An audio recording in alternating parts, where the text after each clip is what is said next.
to be a significant precursor for normalizing relations. Essentially the release of hostages is pretty typical that you need to do that to normalize relations.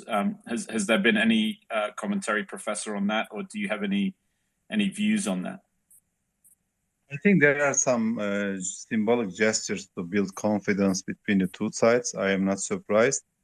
And personally, I mean, in Turkey, we are not worried about Iran joining the international community and maybe make peace with the world, with the neighborhood.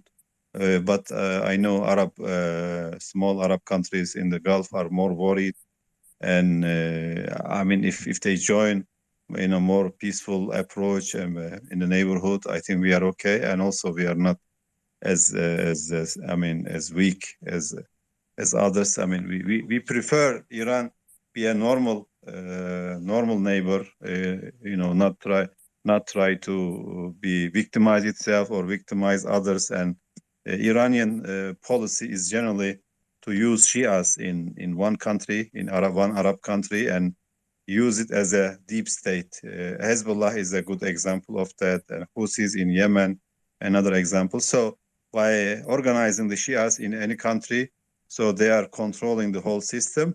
This is very bothering to other countries, especially Arab countries, where they have, like Bahrain has 70% Shias, and lesser degree, but a significant portion of society are Shia in Kuwait, Saudi Arabia, etc. They are very worried. And in Turkey, our Shia is not similar to, we have Alevis, but these are more like Turkish version, not the Iranian Shia. So they are more Turkish and nationalistic than others. So we are not worried, but of course, it's going to cause some worries in the Middle East. Partnership with the South Koreans, and so there's a whole lot of geopolitics, I guess you could say, as far as Eastern versus Russian versus Western consortiums building nuclear reactors, and right now Ukraine's a little bit right in the heat of that transition, and that was obviously, I believe, a target or an objective of Putin going in there is possibly cutting off the American influence with further development of nuclear reactors in Ukraine.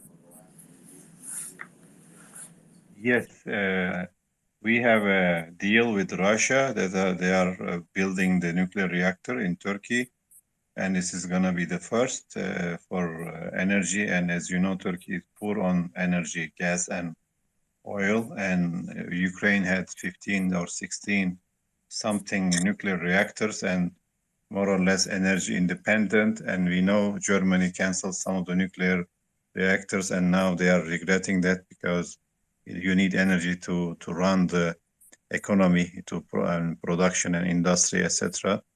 And there is another aspect with Russia-Turkish relations, and with the energy also with the previous discussion.